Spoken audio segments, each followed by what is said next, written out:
सभी को नमस्कार। हिमांशी सताना की तरफ से आप सभी का स्वागत है और आज की मीटिंग में आप सभी का थैंक यू अपना अपना टाइम निकाल के मीटिंग में आने के लिए।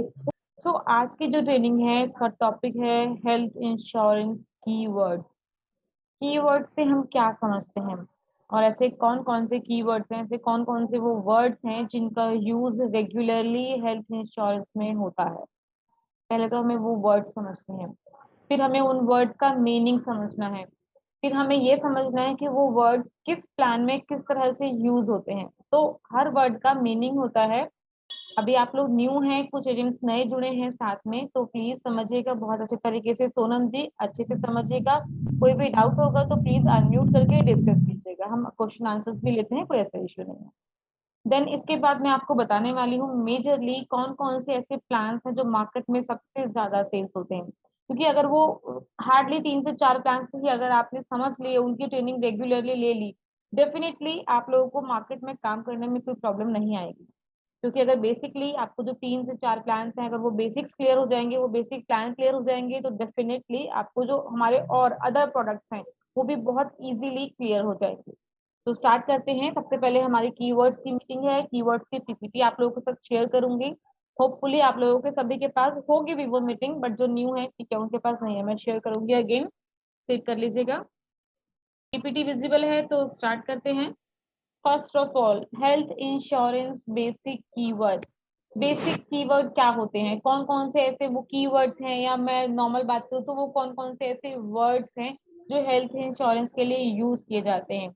अब इसको समझाने से पहले थोड़ा सा मैं हेल्थ इंश्योरेंस को डिस्क्राइब करना चाहती हूँ। हेल्थ इंश्योरेंस होता क्या है? बेसिकली क्या होता है ना, लोग हेल्थ इंश्योरेंस का कोड ले लेते हैं, पता है हम एजेंट बन गए हैं, लेकिन ये नहीं पता हेल्थ इंश्योरेंस क्या होता है। बहुत सारे ऐसे एजेंट्स निकल कर आते हैं हमारे साथ में जिनके पास ऑलरेडी एलआईसी का कोड है। Ma'am life life insurance insurance. Life insurance किसे बोलते हैं हम? लाइफ इंश्योरेंस बेसिक बात कर रही हूँ, basic normal. Ma'am life sir life insurance sir मतलब सर्टेन रहती है कि मतलब मृत्यु होगी तभी उस पर मतलब पेमेंट जो भी समय है वो मिलेगा आपको। अच्छा, मतलब मृत्यु होने पर ही मिलता है? अगर सपोज किसी ने 20 साल के लिए पॉलिसी लिया और उसकी डेथ नहीं हुई तो क्या पैसा नहीं मिलेगा?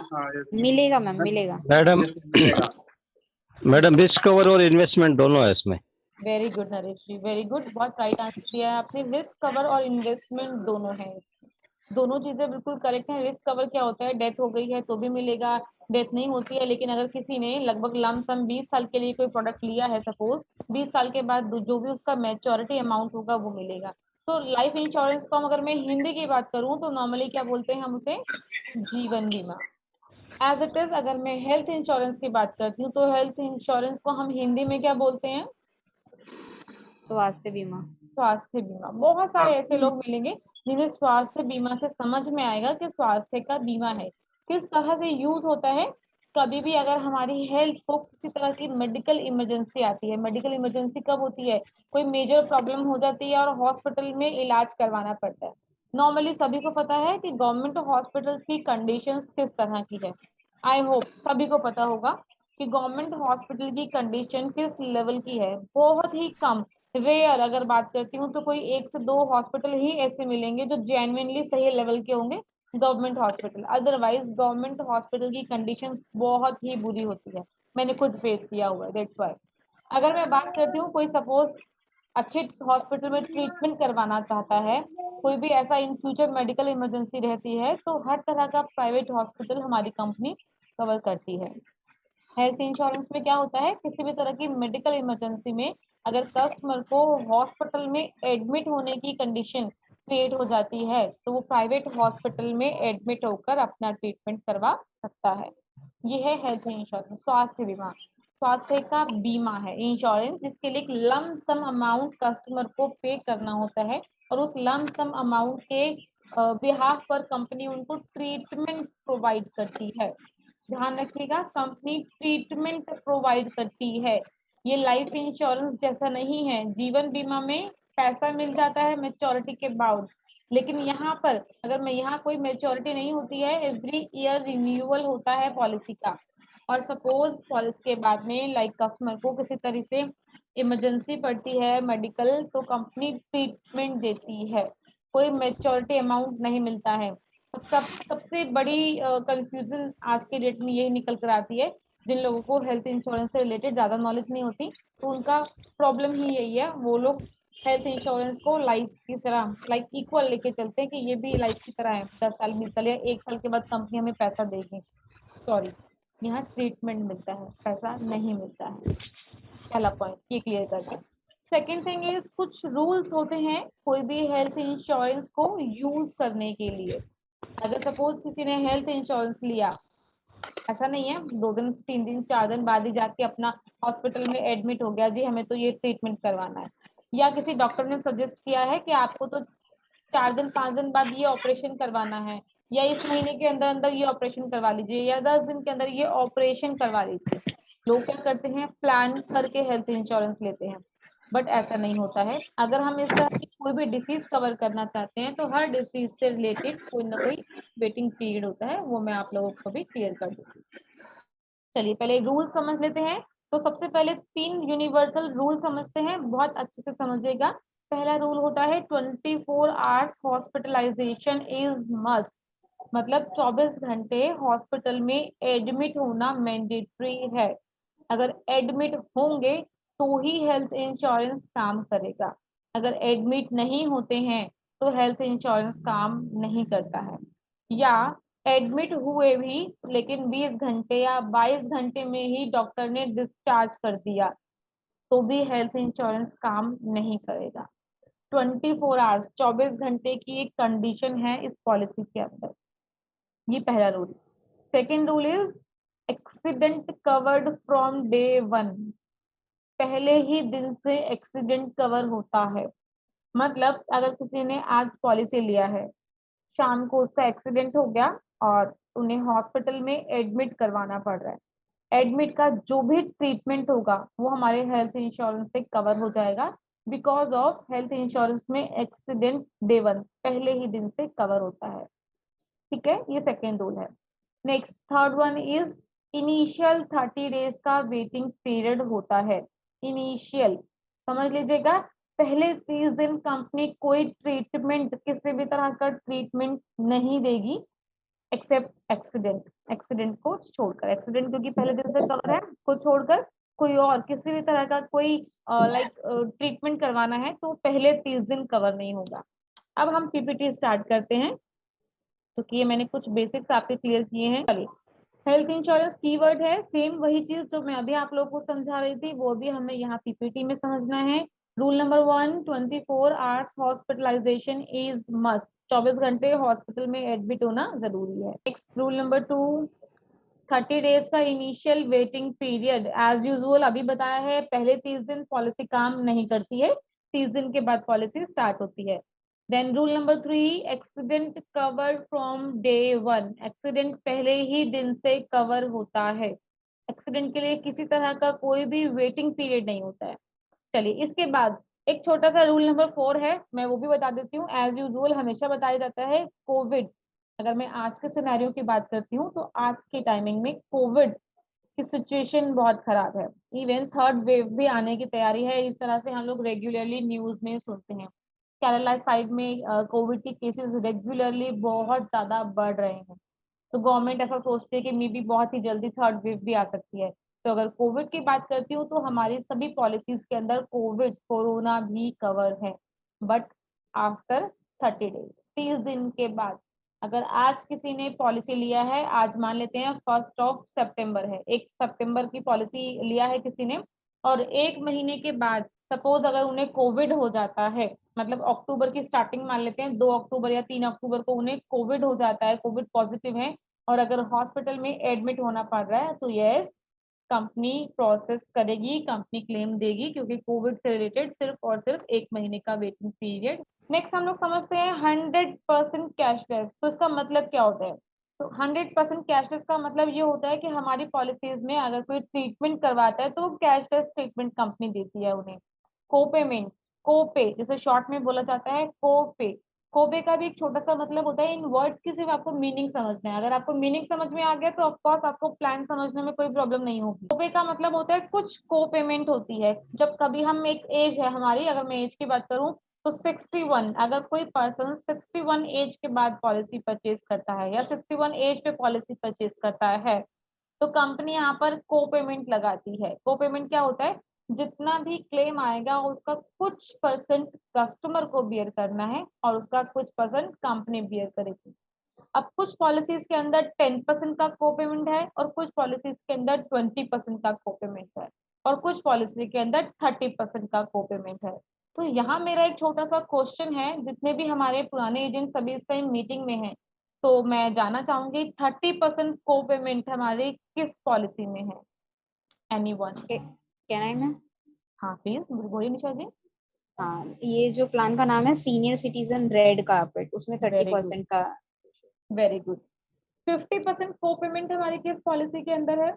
सेम प्लान के अंदर मैम सीनियर सिटीजन, जब बात करते हैं प्री एग्जिस्टिंग डिसीज की, अगर कोई कस्टमर क्लेम करता है प्री एग्जिस्टिंग डिसीज के लिए, तो 50% का को पेमेंट है। चलो दैट्स गुड, दैट्स गुड, अच्छी बात है। अब नेक्स्ट क्वेश्चन निशा जी, आप रिप्लाई नहीं करेंगे, अब किसी और से पूछते हैं। चलिए 20% को पेमेंट हमारी किस पॉलिसी के अंदर है? जुड़े हुए साथ में प्लीज रिप्लाई कीजिए। गुड आफ्टरनून मैम, मैं अभी ज्वाइन किया है मैंने। ओके एक्चुअली कुछ नेटवर्क इश्यू आ रहा था तो मैं ज्वाइन नहीं कर पा रही थी। ओके, कोई बात नहीं संगीता जी, नो प्रॉब्लम। मैंने तो ये क्वेश्चन हमारे जो प्रीवियस एजेंट्स ऑलरेडी मीटिंग में जुड़े हुए हैं तो उन्हीं से किया है मोस्टली। इसके बाद मैं क्लियर करूंगी आप लोगों को, लेकिन मैं एक बार इनकी नॉलेज भी चेक करना चाहती हूँ क्योंकि बहुत टाइम से ट्रेनिंग्स में जुड़े हुए हैं हमारे साथ। तो मैं जानना चाहूंगी कि किस लेवल की ट्रेनिंग अभी नॉलेज है। Family health okay ma'am. Optima, that's good, that's good. चलिए नेक्स्ट, 10% को पेमेंट हमारे किस पॉलिसी में है? सर अगर आप जिन दो लोगों ने रिप्लाई किया, निशा जी एंड प्रशांत जी, आप रिप्लाई नहीं करेंगे? एनीवन, कोई और रिप्लाई? 10% को पेमेंट हमारे किस पॉलिसी के अंदर है? नरेश जी हैं हमारे साथ, नरेश जी आप रिप्लाई कर दीजिए। श्वेता जी हैं, कुंवर जी हैं और राजेंद्र मीना जी हैं, भी पुराने हैं। एनीवन, कोई और? आंसर्स करना सीखो भाई, मैं कोई फोन लैपटॉप के अंदर से थोड़ी आप लोगों के पास पहुंच जाऊंगी। एक छोटा सा क्वेश्चन इसमें पूछा है, अगर किसी को आंसर पता है तो कर दीजिए प्लीज। चलिए मैं बता देती हूँ। अगर 10% को पेमेंट की बात करते हैं तो 10% को पेमेंट हमारी कॉम्प्रिहेंसिव पॉलिसी के अंदर है। अब को पेमेंट का मीनिंग समझ लेते हैं जल्दी जल्दी।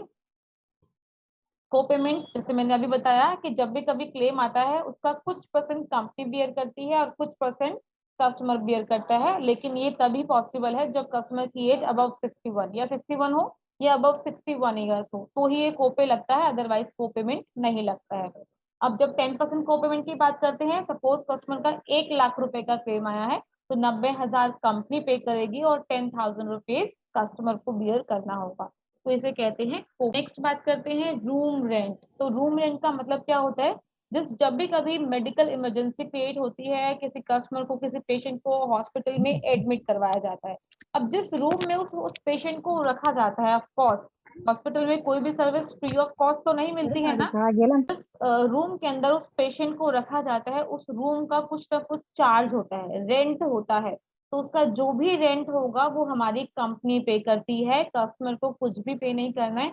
सही मायने में बात करूं तो हम इसे सिंगल प्राइवेट एसी रूम कहते हैं। टेक्निकल लैंग्वेज की बात की जाती है तो सिंगल प्राइवेट एसी रूम किस तरह का रूम होता है? ये प्रॉपर एक बेड होगा, सोफा होगा, छोटा फ्रिज होगा, एक टेलीविजन होगा, सेपरेट वॉशरूम होगा, एक इंटरकॉम लगा होगा, एक जितने भी सर्विसेज की रिक्वायरमेंट होती है एक पेशेंट के लिए या पेशेंट के साथ जो अटेंडेंट होता है उनके लिए, उस तरह के सभी मेडिकल इक्विपमेंट्स वहाँ अवेलेबल होते हैं, वो सारी सर्विसेज वहाँ अवेलेबल होती है, तो उसे कहते हैं आईसीयू, इंटेंसिव केयर यूनिट। तो आई होप आप लोगों को आईसीयू के बारे में पता होगा। आईसीयू किस तरह का रूम होता है? कभी मेडिकल इमरजेंसी हो और क्रिटिकल सिचुएशन क्रिएट हो जाती है तो आईसीयू में उन्हें एडमिट किया जाता है, क्योंकि बिकॉज ऑफ जो नॉर्मल रूम्स होते हैं हमारे, जो भी सिंगल प्राइवेट एसी रूम होता है, उस रूम के अंदर इस तरह की मेडिकल इक्विपमेंट्स अवेलेबल नहीं होते हैं या नहीं करवाए जा सकते हैं। तो इन इक्विपमेंट्स को एक जगह से दूसरी जगह मूव करना भी इतना इजी नहीं होता है, दैट्स व्हाई इसका आईसीयू रूम जो होता है, इंटेंसिव केयर यूनिट, उस रूम में पेशेंट को एडमिट किया जाता है। उसका जो भी एक्सपेंस होता है, जितना भी एक्सपेंस होगा वो कंपनी पे करती है, 5,000, 7,000, 10,000 जो भी होगा वो company on actual basis cover करती है। एक वर्ड यहाँ यूज किया जाता है एक्चुअल। एक्चुअल का मतलब होता है जितना भी अमाउंट होगा उसका एक्सपेंस का वो कंपनी पे करेगी, कस्टमर को कुछ भी पे नहीं करना पड़ेगा। यहाँ तक क्लियर है सभी को? आई होप समझ में आ रहा है। कोई डाउट है मैम। तो अभी क्लियर कर सकते हैं। Yes ma'am. क्लियर है? रेस्ट बाकी मैम चलो देर चालू तक क्लियर है तो नेक्स्ट आगे डॉक्टर फी की बात कर लेते हैं। तो डॉक्टर फी क्या होता है? जब भी कभी डॉक्टर के पास एक पेशेंट लाइक हॉस्पिटल में एडमिट होता है, डॉक्टर विजिट करने आते हैं, इसी के साथ साथ जब कभी किसी कस्टमर की, किसी पेशेंट की एक मेडिकल सर्जरी होनी हो, लाइक कोई ट्रीटमेंट ऐसा होना है जिसके लिए बाहर से सर्जन बुलाया जाता है, वो जो सर्जन आता है उसके पैकेजेस होते हैं, उसका कॉस्ट होता है डॉक्टर का ट्रीटमेंट करने का, 2 लाख, 2.5 लाख, 3 लाख, 4 लाख, वो कॉस्ट होती है कि वो जो डॉक्टर विजिट करेगा वो अपनी फी भी लेगा और साथ ही साथ जो सर्जरी करके जाएगा उसका ट्रीटमेंट का एक्सपेंस भी होगा। तो वो जो एक्सपेंसेस होते हैं वो डॉक्टर फीसेस में काउंट होते हैं। इसकी कोई लिमिट नहीं होती है, जितना भी एक्सपेंस होगा हमारी company on actual basis cover करेगी। ये सारी चीजें कंपनी कवर करती है हमारी पॉलिसीज के। नो क्लेम बोनस ये एक स्पेशल फीचर है हमारी सभी पॉलिसीज में। नो क्लेम बोनस का मतलब क्या होता है? जिस साल भी कस्टमर क्लेम नहीं ले रहा है, समझिएगा इसको नाम से, नो क्लेम बोनस मतलब जिस साल भी क्लेम नहीं आया है, अगले साल कंपनी पॉलिसी में कुछ बोनस एक्स्ट्रा ऐड करती है, कुछ बोनस देती है। अब बोनस का मतलब ये नहीं है कि कंपनी यहाँ पर कुछ कैश बेनिफिट देने वाली है या कुछ प्रीमियम में डिस्काउंट देने वाली है, नहीं।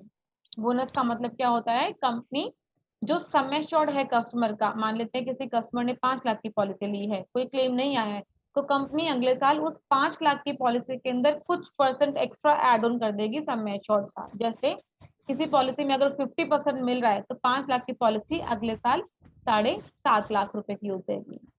किसी पॉलिसी में अगर 100% नो क्लेम बोनस मिल रहा है, तो अगर 5 लाख की पॉलिसी है, पूरे साल कोई क्लेम नहीं आया, कोई हॉस्पिटल में एडमिट नहीं हुआ, पॉलिसी को यूज नहीं किया, तो अगले साल जब कस्टमर उस पॉलिसी को रिन्यू करवाता है तो वो पॉलिसी 100% डबल हो जाती है, मतलब 5 लाख की पॉलिसी 10 लाख रुपए की हो जाती है। तो ये डिपेंड करता है कि किस पॉलिसी में कितना कितना percentage company no claim bonus दे रही है। रेडमी Y2 रेज हैंड, मेरे पास नाम नहीं आ रहा। रेडमी Y2 प्लीज अगर सुन पा रहे हैं तो एक बार रिप्लाई करेंगे। आई डोंट थिंक तो आपको आवाज आ रही है मेरी, क्योंकि यहाँ आपका स्पीकर ऑन नहीं दिख रहा है, मुझे शो नहीं हो रहा है। रीस्टोर एंड रिचार्ज बेनिफिट, अभी ये रीस्टोर और रिचार्ज को हम प्लान वाइज ज्यादा बेटर वे में समझेंगे। अभी सिर्फ इतना समझते हैं रीस्टोर का मतलब क्या होता है कि कंपनी 5 लाख के साथ 5 लाख फ्री देती है, 10 लाख के साथ 10 लाख फ्री देती है, 20 लाख के साथ 20 लाख फ्री, या 50 लाख के साथ 50 लाख फ्री। ये जो फ्री वाला जो सम एश्योर्ड अमाउंट है ना, उसको बोलते हैं हम लोग रीस्टोर बेनिफिट, वो होता है रीस्टोर। लेकिन ये रीस्टोर काम कैसे करता है, ये कब मिलता है, ये प्लान वाइज समझेंगे, क्योंकि हर प्लान में रीस्टोर का एक अलग मीनिंग है। किसी में जेन्युइन रिस्टोरेशन है, किसी में नॉन जेन्युइन रिस्टोरेशन है। अभी जेन्युइन नॉन जेन्युइन ये हम प्लान वाइज समझेंगे, यहाँ समझेंगे तो गड़बड़ हो जाएगा, क्योंकि दोनों का टेक्निकली मीनिंग अलग है। रीस्टोर को सिर्फ इतना समझना है, कंपनी जितना भी सम एश्योर्ड कस्टमर ले रहा है, 5, 10, 15, 20, 25, 50 जो भी ले रहा है, कंपनी उसका डबल भी ऑफर करती है। 5 के साथ 5 फ्री देगी, 10 के साथ 10 फ्री देगी, 15 के साथ 15 फ्री देगी, 50 के साथ 50 फ्री देगी। जो फ्री वाला सम एश्योर्ड होता है वो होता है restore benefit. Pre existing disease, ये बहुत इंपॉर्टेंट है। अगर हम अपने किसी कस्टमर से पॉलिसी के रिगार्डिंग डिस्कस कर रहे हैं, किसी से बात कर रहे हैं, तो सबसे पहला क्वेश्चन ही हमारा ये होना चाहिए कि आपको कोई प्रीवियसली डिसीज तो नहीं है। प्री एग्जिस्टिंग डिसीज मतलब पॉलिसी लेने से पहले की बीमारी। अब वो कौन कौन सी बीमारी हो सकती है? कोई भी हो सकती है, किसी को लाइक बीपी है, शुगर है, थायराइड है, अस्थमा है, या किसी को हार्ट की प्रॉब्लम है, या एनी अदर बहुत सारे, किसी को इन्फेक्शन चल रहे हैं, किसी को माइंड रिलेटेड कोई प्रॉब्लम है, किसी को और भी कोई प्रॉब्लम हो सकती है। ये वो डिसीज होती है जिनके लिए मोस्टली कस्टमर रेगुलर बेसिस पर मेडिसिन लेता है। अगर सही मायने में बात करूं तो जिन लोगों को बीपी होता है, चाहे वो हाई बीपी हो या लो बीपी हो, रेगुलरली मेडिसिन चलती है। जिन्हें शुगर होता है, अगर बात करूं तो डायबिटीज कहते हैं, डायबिटीज के केस में भी कस्टमर, जिन लोगों को डायबिटीज होगा, वो रेगुलरली मेडिसिन दवाई लेते हैं। तो वो जो मेडिसिन, वो जो डिसीज होती हैं जिनके लिए डेली बेसिस पर मेडिसिन ली जाती है, वो होती है प्री एग्जिस्टिंग डिसीज, पॉलिसी लेने से पहले की बीमारी होती है हमारी सारी पॉलिसीज में, but after waiting period. Waiting period मतलब कुछ टाइम बाद, वो हम प्लान के अकॉर्डिंग समझेंगे, जिसमें जो जो कंडीशन होगी। नेक्स्ट होता है स्पेसिफिक डिसीज। तो स्पेसिफिक डिसीज को हम लोग ऑपरेशन रिलेटेड नीड्स भी कहते हैं। ये वो डिसीज होती हैं जिनके लिए छोटे छोटे सर्जरीज की रिक्वायरमेंट होती है, छोटे छोटे ट्रीटमेंट्स की रिक्वायरमेंट होती है। कौन कौन सी ट्रीटमेंट्स होते हैं? स्टोन, जैसे हम लोग पथरी कहते हैं, जिन लोगों को पथरी होती है बहुत बार तो आयुर्वेदिक दवाई के थ्रू पथरी निकल जाती है, यूरिन के थ्रू।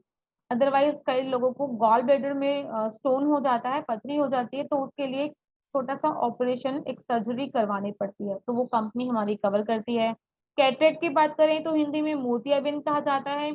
आज की डेट की अगर बात करती हूँ तो लगभग 40 से 45 साल के बाद 90% लोगों के अंदर कैटरेक्ट से रिलेटेड प्रॉब्लम निकल कर आती ही है, तो यस हमारी कंपनी कवर करती है।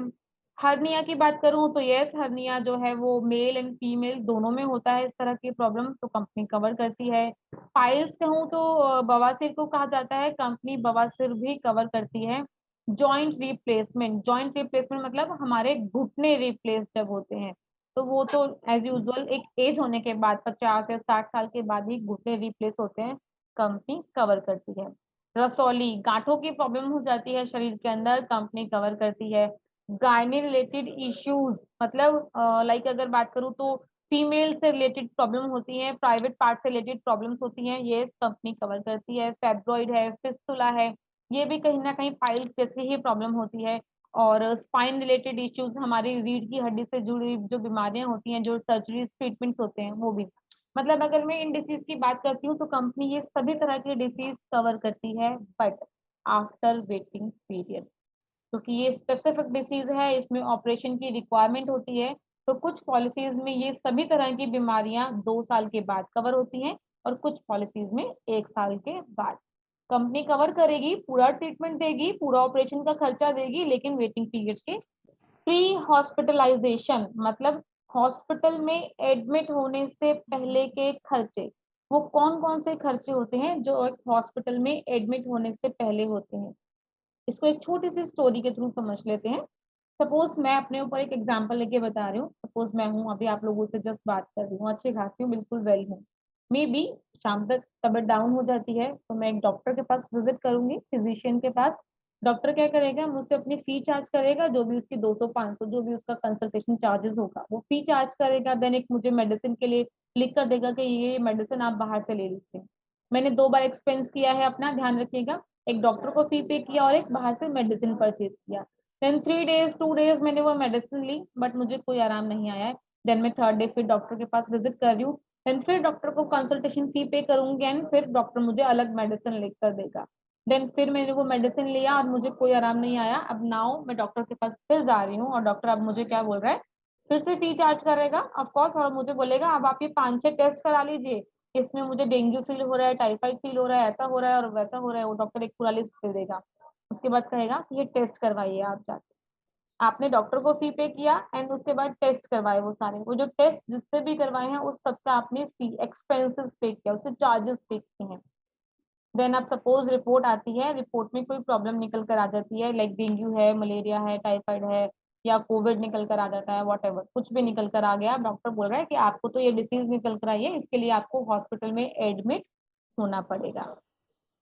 एडमिट हो गए हॉस्पिटल में, अब एडमिट होने से पहले ये जितनी भी एक्सपेंसेस किए हैं, जितनी बार डॉक्टर को फीसेस पे की हैं, जितनी बार बाहर से मेडिसिन परचेज की है, बाहर से कोई टेस्ट करवाया है, कुछ भी जो भी एक्सपेंस किया है वो कंपनी कवर करती है, but on reimbursement basis. Reimbursement मतलब ये कैशलेस नहीं होता है, क्योंकि किसी को भी नहीं पता कि अगर मुझे आज तबीयत खराब होती है, आज फीवर है, तो मुझे नहीं पता कि 6 दिन के बाद मुझे हॉस्पिटल में एडमिट होना है, नहीं पता, मे बी 2 दिन के बाद ही हम ठीक हो जाएं, तो वो सिचुएशन बात की है। इसलिए अगर हॉस्पिटल में एडमिट होंगे तो ही कंपनी ये प्री वाले जितने भी एक्सपेंसेस है कंपनी कवर करेगी, बट अगर हॉस्पिटल में एडमिट नहीं हुए और इन मेडिसिन से ही ठीक हो गए तो कंपनी कवर नहीं करेगी। चलिए, ये होता है प्री हॉस्पिटलाइजेशन, मीन्स हॉस्पिटल में एडमिट होने से पहले के खर्चे। Next, post hospitalisation. अब उस स्टोरी को आगे बढ़ाते हैं। हॉस्पिटल में एडमिट हुए और 5 या 6 दिन ट्रीटमेंट चला, सपोज वहाँ कैशलेस ट्रीटमेंट मिल गया, हम नेटवर्क हॉस्पिटल में गए, कैशलेस ट्रीटमेंट मिला, लेकिन अब हम जब डिस्चार्ज होते हैं तो डॉक्टर क्या बोलता है, आपको 2 बार और हॉस्पिटल विजिट करना है। आपके 2 टेस्ट हैं जो हम 15-15 दिन के बाद करेंगे, और ये आपकी मेडिसिन हैं, ये दवाइयां हैं, ये आपको 20 दिन या 25 दिन और लेनी है। ठीक है।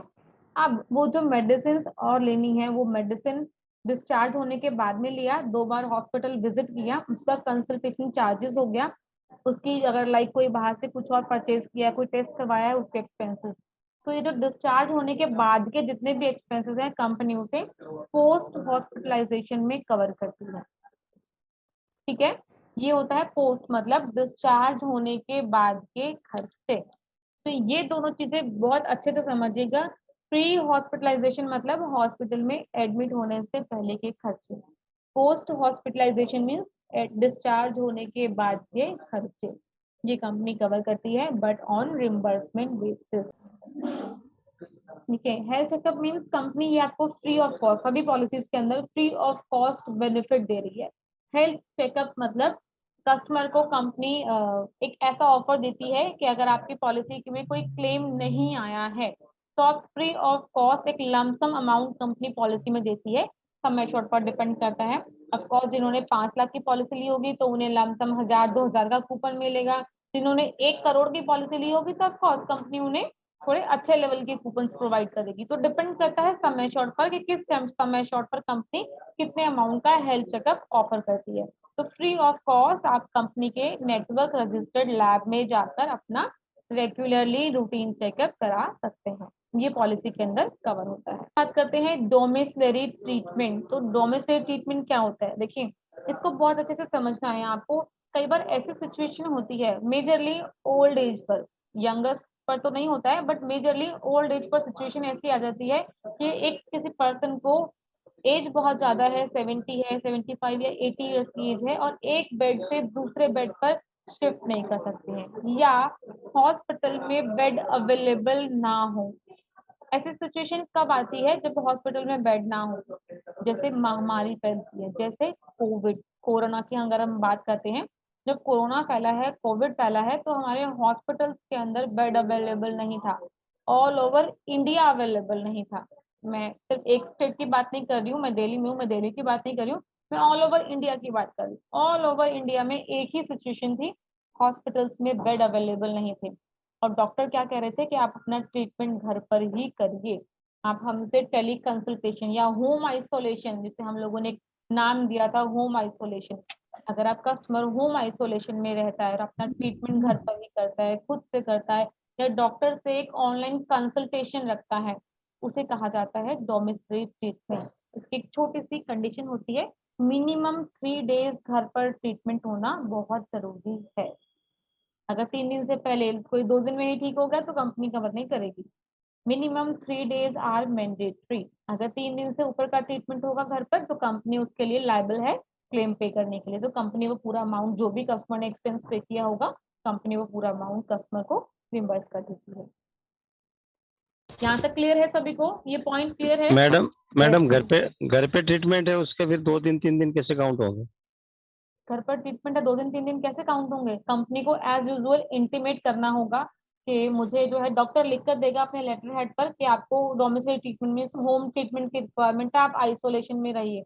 आपने अगर देखा होगा जिन भी लोगों ने कोविड का क्लेम लिया है तो उन्हें डॉक्टर ने प्रॉपरली लेटर हेड पर लिख कर दिया है home isolation required, home isolation में रहिए। तो कस्टमर को वो पेपर अपने पास रखना है, कंपनी को इंटीमेट करना है कि मुझे होम आइसोलेशन के लिए कहा गया है तो मैं घर पर ही आइसोलेशन में हूँ। उसके बाद जितने भी दिन का ट्रीटमेंट चलेगा, अगर आप कंपनी से एक्सपेंस अपना कवर करवाना चाहते हैं तो कंपनी को वो डॉक्यूमेंटेशन आपको सबमिट करने पड़ेंगे, 5 दिन 7 दिन 10 दिन, क्योंकि कोविड की बात करते हैं तो कोविड में कम से कम 14 दिन का टाइमिंग था होम आइसोलेशन का। कंपनी को मैंडेट है इंटीमेट करना, जैसे हम नॉर्मल क्लेम में करते हैं इंटीमेशन देते हैं, ऐसे ही होम आइसोलेशन में भी रिक्वायरमेंट है कंपनी को इंटीमेट करना। Okay madam. ऐसे कंपनी को कैसे पता चलेगा ना, अगर हम इंटीमेट ही नहीं करेंगे? बात तो सही है, इंटीमेट करना पड़ेगा तभी तो कंपनी को पता चलेगा। डॉक्टर से 3 दिन से ज्यादा लिखवाना पड़ेगा मतलब? हाँ नहीं थी, ऐसा नहीं है, डॉक्टर लिख कर देगा कि आपको होम आइसोलेशन की रिक्वायरमेंट है। होम आइसोलेशन तो है ही 14 डेज का ना। ओके। आपको जितने भी दिन आगे, 5 दिन 7 दिन 10 दिन जो भी मेडिसिन लिया है वो सारे बिल्स आपको सबमिट कर देंगे। चलिए नेक्स्ट हम बात कर रहे हैं आयुष ट्रीटमेंट। आयुष ट्रीटमेंट क्या होता है? ये आयुष एक बहुत छोटा सा वर्ड है बट इसकी मीनिंग थोड़ी सी बड़ी है। आयुष मीन्स आयुर्वेदिक, यूनानी, सिद्धा, होम्योपैथिक। आज भी ऐसे बहुत सारे लोग अवेलेबल हैं इंडिया में जिन्हें एलोपैथिक ट्रीटमेंट सूट नहीं करते हैं। बहुत लोग हैं। अगर आप बड़े बुजुर्ग, मैं तो बहुत छोटी हूँ इसलिए मैं बड़े बुजुर्ग की बात कर रही हूँ, अगर मैं बड़े बुजुर्गों से मिलती हूँ, अपने दादा दादी, नाना नानी, तो वो लोग बोलते हैं कि ये एलोपैथिक दवाइयाँ बेकार हैं, ये शरीर खराब करती हैं, किडनी पर इफेक्ट करती हैं, ऐसा करती हैं, वैसा करती हैं। वो लोग आज भी आयुर्वेदिक दवाइयों में बिलीव करते हैं। तो यस, आज की डेट में भी अगर किसी को आयुष ट्रीटमेंट में आयुर्वेदिक, यूनानी, सिद्धा, होम्योपैथिक सभी को पता है, आयुर्वेदिक सभी को पता है क्या ट्रीटमेंट होता है, यूनानी और सिद्धा ट्रीटमेंट भी होता है। ये ट्रीटमेंट जड़ी बूटियों के, फूल पत्तियों के, तेल के, धुएं के थ्रू किए जाते हैं। ये वो ट्रीटमेंट होते हैं। अगर कोई कस्टमर को इस तरह के ट्रीटमेंट की रिक्वायरमेंट पड़ती है तो कंपनी वो भी कवर करती है। बट ये ध्यान रखिएगा, इसके लिए ऐसा नहीं कि नॉर्मल सिर्फ दवाई लेकर, ट्रीटमेंट लेकर घर आ रहे हैं। इस तरह के स्पेशल हॉस्पिटल्स अवेलेबल होते हैं। उन हॉस्पिटल्स में कस्टमर को, पेशेंट को एडमिट होना पड़ता है। वही सेम कंडीशन है, 24 आवर्स, 24 घंटे हॉस्पिटल में एडमिट होना पड़ेगा, तभी ये काम करेगा। अदरवाइज हॉस्पिटल कैश बहुत ही अच्छा बेनिफिट है ये। हॉस्पिटल कैश, नाम से पता चल रहा है, हॉस्पिटल कैश मतलब जितने दिन भी हॉस्पिटल में एडमिट होते हैं, पर डे के अकॉर्डिंगली कंपनी कुछ ना कुछ पैसा देती है कस्टमर को। अब यहाँ पैसा मिलने वाली बात हो रही है। अभी अभी तक तो हम प्रीमियम की बात करते थे, कस्टमर को पे करने, अभी कंपनी पे करेगी अपने कस्टमर्स को। लेकिन किस सिचुएशन में? जब हॉस्पिटल में एडमिट होंगे तब। डिपेंड करता है कस्टमर ने कितने समय शॉर्ट वाली पॉलिसी ली हुई है। उनकी पॉलिसी में 1,000 रुपए पर डे मिलेगा, 2,000 रुपए पर डे मिलेगा, या 5,000 रुपए पर डे मिलेगा। डिपेंड करता है कस्टमर की पॉलिसी पर या कस्टमर के ऊपर कि वो कितने समय शॉर्ट का इंश्योरेंस ले रहा है। अगर 1,000 रुपए पर डे वाली पॉलिसी है, 7 दिन भी अगर कस्टमर एडमिट होता है, तो जो कंपनी से ट्रीटमेंट मिलेगा वो तो मिलेगा ही, कस्टमर को कुछ नहीं पे करना है। उसके अलावा 7 दिन का 7,000 रुपए भी कंपनी कस्टमर को पे करेगी। जब हम क्लेम करते हैं तो उसमें 7,000 रुपए एक्स्ट्रा एड ऑन होकर आएगा कंपनी की तरफ से कि ये आपका 7,000 रुपए हॉस्पिटल कैश का अमाउंट है। तो ये भी हमारी मैम कंपनी ऑफर करती है। मैम लेकिन अगर कैशलेस ट्रीटमेंट होता है तो उस टाइम क्या कंपनी को बताना पड़ता है नहीं, कि लाइक नहीं, कैसे? कैशलेस में कभी भी नहीं आते निशा जी। प्री एंड पोस्ट के बिल फाइल करने पड़ते हैं नहीं तो नहीं उस अमाउंट में आता है। नहीं नहीं, आई एग्री। जैसे एडमिट हुआ कस्टमर कैशलेस हॉस्पिटल में, तो हम्म। उस दौरान कैसे मिलेगा? लाइक कैश, वो उसका ट्रीटमेंट तो कैशलेस में हो गया, उसको कुछ अमाउंट पे नहीं करना वो सब। तो ठीक है। ये वाला अमाउंट है, वो उस दौरान कैसे मिलेगा? उस दौरान नहीं मिलेगा, ये बताया ना। जब अब कस्टमर उसी एक्सपेंस, उसी हॉस्पिटल में जो एडमिट हुआ है उससे रिलेटेड प्री और पोस्ट के एक्सपेंस फाइल करेगा कंपनी में, अच्छा। क्लेम और डालेगा ना, प्री एंड पोस्ट के खर्चे लेगा ना, उन खर्चों अगर के प्री साथ में पोस्ट ही का कंपनी। अगर प्री पोस्ट के खर्चे ना हो तो आप हॉस्पिटल कैश के लिए क्लेम कर सकते हैं। ओके। तो बिल्कुल। उसकी उसके लिए भी मतलब हॉस्पिटल से बिल बनवाना पड़ता है या कुछ ऐसा? नहीं, उसके लिए सिर्फ और सिर्फ डिस्चार्ज समरी और claim form, cancel cheque, ID proof, that's it. ठीक। क्योंकि मैं आपने जो बोला इसी से रिलेटेड मैं एक छोटी सी चीज बताती हूँ। मेरी ही एक नॉन टू है जिन्होंने स्टार की पॉलिसी ली हुई है और इवन हमारे थ्रू ही है, यहीं से ही है उनकी पॉलिसी।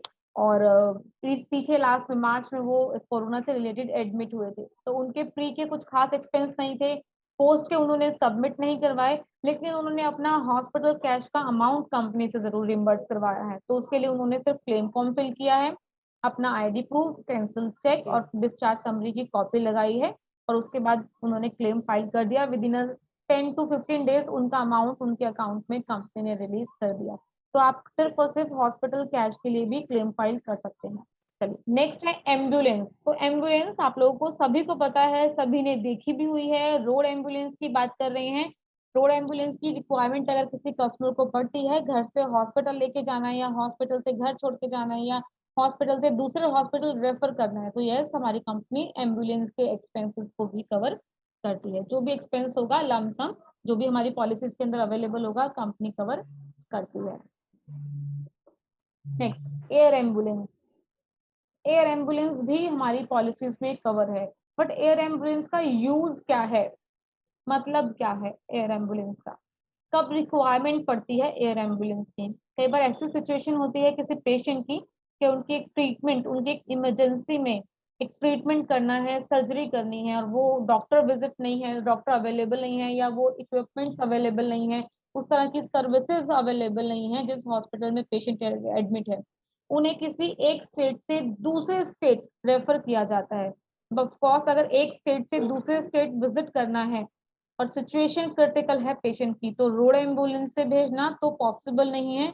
उस केस में एयर एम्बुलेंस की रिक्वायरमेंट पड़ती है। तो कंपनी कवर करती है इस तरह की एयर एम्बुलेंस को भी, जिसमें पेशेंट के साथ में डॉक्टर होगा, नर्स होगी, और फैमिली के साथ में कोई ना कोई फैमिली से अटेंडेंट भी होगा, और उन्हें लाइफ सेविंग एम्बुलेंस कहा जाता है। इन्हें लाइफ सेविंग एम्बुलेंस के थ्रू दूसरे स्टेट में जो भी उनका हॉस्पिटल होगा, जहाँ भी उन्हें रेफर किया गया होगा, वहां उन्हें शिफ्ट किया जाता है, और शिफ्ट करने के बाद जल्दी से जल्दी वो ट्रीटमेंट्स उन्हें दिए जाते हैं। तो इस तरह की एम्बुलेंस भी हमारी पॉलिसीज में कवर है। नेटवर्क हॉस्पिटल मीन्स, इसको हम बहुत सारे नामों के थ्रू कह सकते हैं, network hospital, panel hospital, type hospital, link hospital, कुछ भी बोल सकते हैं। ये वो हॉस्पिटल्स हैं जो कंपनी के साथ जुड़े हुए होते हैं। इस तरह के हॉस्पिटल्स में अगर कस्टमर जाके अपना ट्रीटमेंट करवाता है या एडमिट होता है, तो यहाँ पर कंपनी कैशलेस ट्रीटमेंट देती है। यहाँ कस्टमर को पे नहीं करना है, कैशलेस ट्रीटमेंट मिलेगा। अब इसके अलावा कस्टमर नॉन नेटवर्क हॉस्पिटल में जाता है। नॉन नेटवर्क कौन से होते हैं? जो कंपनी के साथ टाई अप में नहीं होते हैं, पैनल में नहीं होते हैं, या लिंक नहीं होते हैं, उस तरह के हॉस्पिटल्स को भी कंपनी कवर करती है, लेकिन नॉन नेटवर्क के थ्रू। अगर कोई कस्टमर इस तरह के हॉस्पिटल में जाकर अपना ट्रीटमेंट करवाता है, तो कंपनी कवर नहीं करेगी, कैशलेस कवर नहीं करेगी, ये कह सकती हूँ। कंपनी कैशलेस कवर नहीं करती है। बट अगर कस्टमर अपने सभी तरह के बिल्स वो संभाल कर रखता है, सारी डॉक्टर प्रिस्क्रिप्शन, मेडिकल प्रिस्क्रिप्शन, सभी तरह के बिल्स, हर एक रिसीट जो उसने अगर 5 रुपीज भी पे किया है ना, तो उस 5 रुपीज का बिल भी अगर वो संभाल के रख रहा है और कंपनी को सबमिट कर रहा है क्लेम डॉक्यूमेंट्स अपने, तो ऑफकोर्स कंपनी वो सारा अमाउंट अपने कस्टमर को रिम्बर्स कर देगी। ये पूरा अमाउंट पे कर दिया जाता है अपने कस्टमर्स को, बट ये रिम्बर्समेंट बेस पर process. Third party administrator, TPA को क्या कहते हैं? टीपीए क्या होता है, इसका मीनिंग देखिए। टीपीए का ना एक बहुत छोटा सा मीनिंग समझते हैं, क्लेम सेटलमेंट डिपार्टमेंट।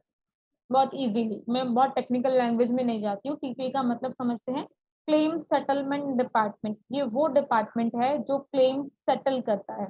तो स्टार हेल्थ में भी एक क्लेम सेटलमेंट डिपार्टमेंट है, और स्टार हेल्थ का अपना खुद का, इन जिसे हम हाउस। बोलते हैं in house. Yes, very good Nisha ji, in house TPA department है। तो इसलिए अगर टीपीए डिपार्टमेंट अपना होता है ना कंपनी का, तो क्लेम रिलेटेड प्रॉब्लम्स नहीं आती हैं, इजीली क्लेम सेटल हो जाते हैं। कुछ टेक्निकल सिचुएशंस रहती हैं, या कंपनी का कोई डॉक्यूमेंट रिक्वायर्ड है, पेशेंट की तरफ से कोई डॉक्यूमेंट मिसिंग है, पेंडिंग है, उस केस में कंपनी भी कुछ नहीं करेगी, कंपनी डॉक्यूमेंट का वेट करेगी कि वो कस्टमर हमें वो डॉक्यूमेंट भेजेगा तो हम क्लेम सेटलमेंट करेंगे। लेकिन अगर कुछ पेंडेंसी नहीं है, तो ऑफकोर्स कंपनी क्लेम प्रोसेस बहुत जल्दी कर देती है। इसके अलावा हॉस्पिटल में भी एक टीपीए डिपार्टमेंट होता है, आप लोगों को पता होगा, किसी ने देखा होगा। हॉस्पिटल में भी एक क्लेम टीपीए डिपार्टमेंट होगा, कंपनी में भी क्लेम टीपीए डिपार्टमेंट होगा। हॉस्पिटल एंड कंपनी दोनों के टीपीए डिपार्टमेंट में एक इंटरनल कनेक्शन होता है। लोग आपस में मेल के थ्रू, कॉल्स के थ्रू, व्हाटएवर, अपने अपने प्रोसेस के थ्रू डिस्कस कर लेते हैं कि इन्हें किस पॉलिसी से रिलेटेड कौन सा क्लेम आया है, किसमें क्या कंडीशन है, किसमें क्या मेडिसिन या किसमें कोई डॉक्यूमेंट रिक्वायरमेंट होता है। तो वो दोनों में अपना अपना कन्वर्सेशन चलता रहता है। चलिए नेक्स्ट डिस्कस करते हैं claim guarantee. Yes, star health claim की गारंटी लेता है, बट जेन्युइन क्लेम होगा दो ही। अगर कंपनी को कोई फ्रॉड क्लेम लगा, या कंपनी को किसी तरह का कोई डाउट फील हुआ कि कस्टमर ने हमसे झूठ बोला है या झूठ बोलकर पॉलिसी ली है, या हमें इस तरह का डाउट फील हो रहा है इस क्लेम से रिलेटेड, तो ऑफ कोर्स कंपनी क्लेम में थोड़ा सा टाइम लेती है, हर्डल डालती है, या कहीं ना कहीं उसको रिम्बर्समेंट प्रोसेस में फोकस करती है। बट अगर जेन्युइन क्लेम होगा कस्टमर का, तो ऑफ कोर्स कंपनी क्लेम की गारंटी लेती है। नेक्स्ट होता है प्रीमियम। प्रीमियम का मतलब है वो एक लमसम अमाउंट जो हम उस इंश्योरेंस, उस बीमे के अगेंस्ट हम पे करते हैं। वो जो पैसा हम पे करते हैं, अगर किसी ने पॉलिसी लिया 5 लाख का, उसके लिए उसको 15,000 रुपए खर्च करने पड़े, तो ये जो 15,000 रुपए का अमाउंट है, इट्स कॉल्ड प्रीमियम। उसे प्रीमियम कहा जाता है, वो जो अमाउंट कस्टमर ने पे किया। ऑफ एंट्री, तो एज ऑफ एंट्री का मतलब होता है वो एज जिसमें कस्टमर पॉलिसी परचेज कर सकता है। किस एज में कस्टमर पॉलिसी परचेज कर सकता है? मिनिमम एज क्या है? मिनिमम एज 18 और मैक्सिमम 65 है, बट अगर सीनियर सिटीजन की बात करते हैं उसको भी ऐड करते हैं तो लास्ट 75।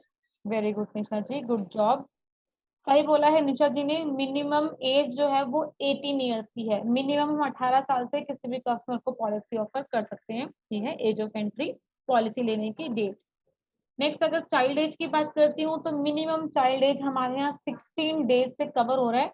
16 दिन के बच्चे को भी हम पॉलिसी दे सकते हैं, बट इंडिविजुअल नहीं देंगे। सिर्फ बच्चों को कवर करना है तो सॉरी, कंपनी नहीं करेगी।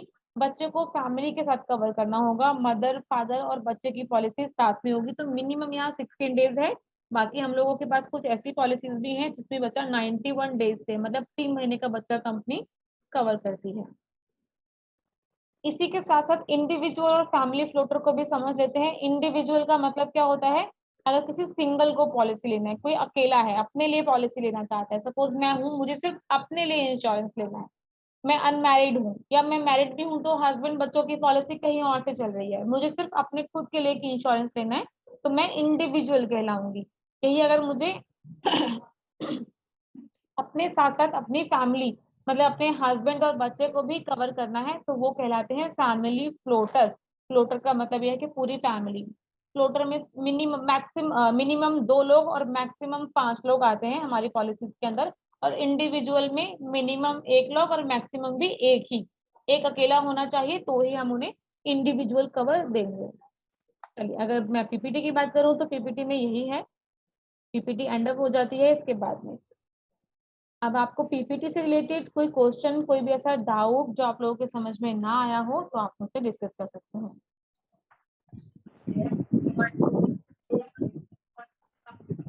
मैं एक बार यहाँ पूछना चाहूंगी 2 लोगों से, क्योंकि मेरे पास रेडमी Y2 से किसने ज्वाइन किया है? प्लीज एक बार नाम बता दीजिए, प्लीज अनम्यूट कीजिए। आकाश गौतम। अच्छा, Akash Gautam ji, okay Akash ji, please request है नेक्स्ट टाइम ज्वाइन कीजिएगा तो नाम डाल के ज्वाइन कीजिएगा, ठीक है? चलो, ओके। नेक्स्ट हमारे साथ में एक और हैं, ऑनर 9N। प्लीज अगर सुन पा रहे हैं तो हाँ, अपने आप को अनम्यूट कीजिए और नाम बताइए, अनम्यूट कीजिए खुद को। वहां पर एक माइक का ऑप्शन है, उसके ऊपर टच कीजिए तो आप अनम्यूट हो जाएंगे। सुन पा रहे हैं आप मुझे? हेलो, हाँ मैम, मैं आपको बोलिए सुन रहा हूँ। बोलिए जी, बोलिए। मेरा नाम नीरज कुमार। क्या नाम है आपका? नीरज कुमार। अच्छा, नीरज कुमार जी, ओके। नीरज कुमार। सितंबर में कोड आया है नीरज जी आपका? जी सुन पा रहे हैं आप? आवाज आ रही है आपको? हाँ जी, बताइए मैम। आपका कोड सितंबर मंथ में आया है? जी मैम, ठीक है, मैं समझ गई, ओके। सितंबर में ही आया मैम मेरा कोड। ठीक है, नेक्स्ट टाइम प्लीज ज्वाइन कीजिएगा तो अपने नाम के साथ में, मुझे इजी हो जाएगा समझ पाना। नेक्स्ट अब हम, मैम एक्सक्यूज मी जी जी बोलिए निशा जी। मैम, एक पॉइंट क्लियर करना था। एक्चुअली अभी बोलो। को पेमेंट की बात चल रही थी तो एक कैपिंग वर्ड भी है, तो हम्म। उसको हम लिमिट भी बोल सकते हैं क्या? कैपिंग। हाँ देखो, को पेमेंट है, कैपिंग है, लिमिट है, बात एक ही है, इन सभी का मीनिंग एक ही है, अच्छा डिफरेंट मीनिंग नहीं है, सबका मीनिंग एक ही है। ओके ठीक है। आप उसको इस तरीके से भी बोल सकते हैं कि इसमें को पेमेंट है। लिमिट का मतलब ये होता है जैसे रूम वगैरह होता है, उस पर लिमिट है, 3000 रुपए का रूम है, 4000 रुपए का रूम है, वो एक लिमिटेशंस लगी हुई है कि इससे ऊपर कंपनी नहीं देगी।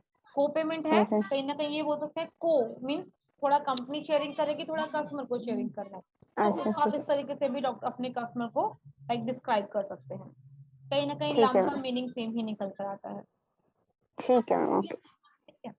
चलिए, इसके बाद हमारे कुछ बेसिक प्लान्स हैं, 3 प्लान हैं, बहुत ज्यादा डिस्कस नहीं करेंगे क्योंकि उन 3 प्लान से रिलेटेड तो हमारी सेपरेट मीटिंग्स भी चलती हैं, तो कहीं ना कहीं मैं उन प्लान को बहुत छोटे में नटशेल में बताना चाहूंगी। जो प्लान्स हैं, फर्स्ट ऑफ ऑल हमारा फैमिली हेल्थ ऑप्टिमा, जो मार्केट में बहुत सेल होता है, प्रीमियम वाइज भी बेटर प्लान है, बहुत चीपेस्ट प्रीमियम है, और जोन वाइज प्रीमियम कैलकुलेट होता है। यहाँ पर जोन 1 जो मेट्रो सिटीज हैं, दिल्ली एनसीआर, मुंबई, महाराष्ट्र में मुंबई आता है, गुजरात में बड़ौदा एंड सूरत आता है, कि कुछ स्पेशल सिटीज हैं हमारी जो सिर्फ और सिर्फ जोन 1 में काउंट होती हैं, कुछ सिटीज हैं जो जोन 2 में, जोन 1A में एंड जोन 3 में। इसकी डिटेल्स मैं आप लोगों को व्हाट्सएप पर शेयर करूंगी, कौन कौन से सिटीज किस कौन कौन से जोन में आती है, तो प्लीज आप अपने कस्टमर को अकॉर्डिंगली जोन ही प्रीमियम बताइएगा कि किस जोन के लिए कौन सा प्रीमियम कस्टमर को पे करना होगा। फैमिली हेल्थ ऑप्टिमा प्लान है, नाम से पता चल रहा है कि सिर्फ और सिर्फ फैमिली के लिए ही है, इंडिविजुअल प्रोडक्ट नहीं है। ये ध्यान रखिएगा, इंडिविजुअल प्रोडक्ट नहीं है, फैमिली के लिए है, इंडिविजुअल नहीं दे सकते हैं। फैमिली में भी 18 साल से लेकर 65 साल तक के लोगों को हम ये पॉलिसी ऑफर कर सकते हैं। बच्चों की बात करूं तो बच्चे यहाँ पर 16 डेज 16 दिन से लेकर 25 साल तक का बच्चा मदर फादर के साथ सेम पॉलिसी में रह सकता है।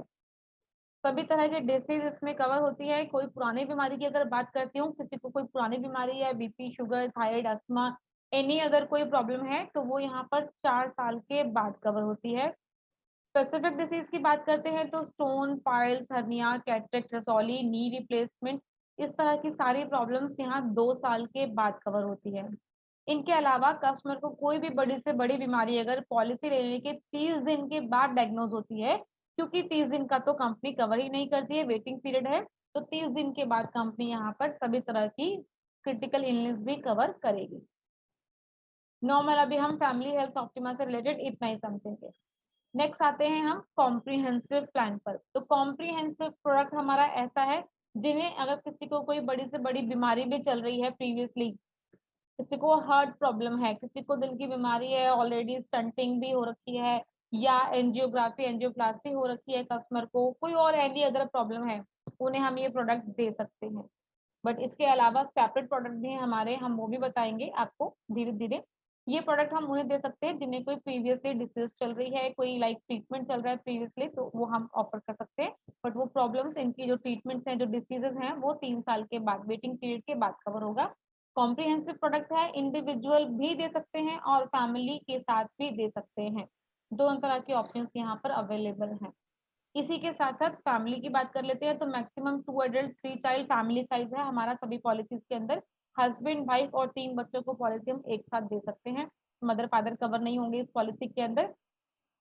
साथ ही साथ अगर मैं एज ऑफ एंट्री की बात करती हूँ तो 18 टू 65 18 साल से लेकर 65 साल तक के बच्चों को हम ये पॉलिसी 65 साल तक के लोगों को हम ये पॉलिसी ऑफर कर सकते हैं।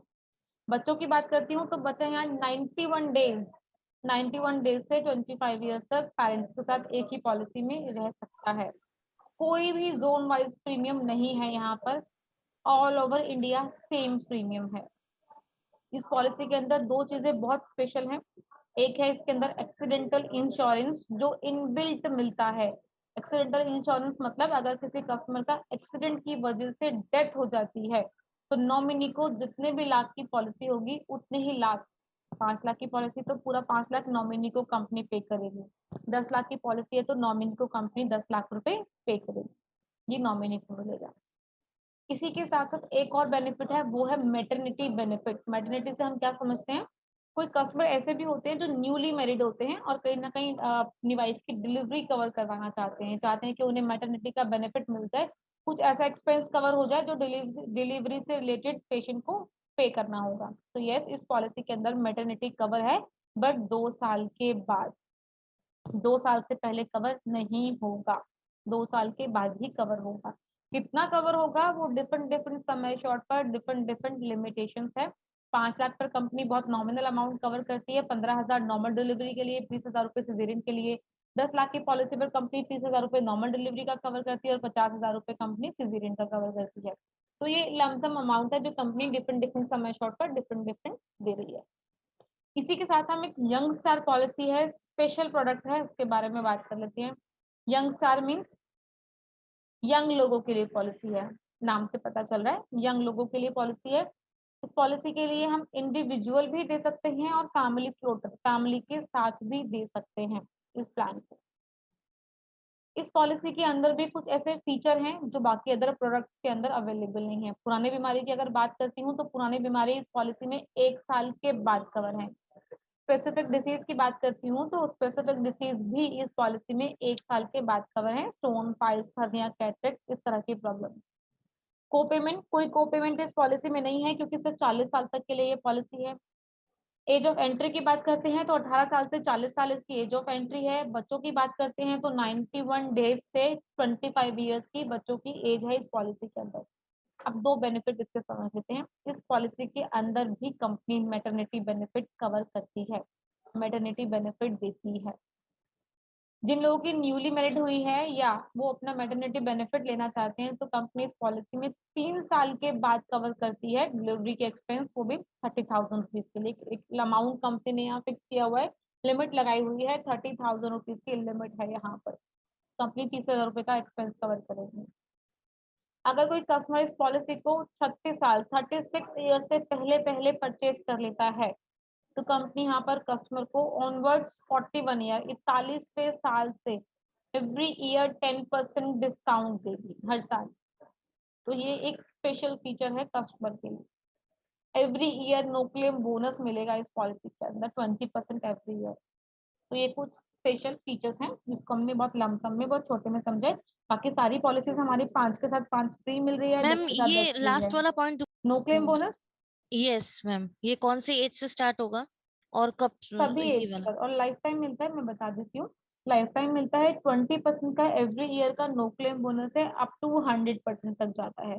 जैसे अगर किसी ने 10 लाख की पॉलिसी ली है, सपोज पूरे साल पॉलिसी में कोई क्लेम नहीं आया, किसी भी तरह का क्लेम नहीं आता है, अगले साल जब कस्टमर पॉलिसी को रिन्यू करवाएगा तो उनकी पॉलिसी 10 लाख से रिन्यू नहीं होगी, 12 लाख से रिन्यू होगी।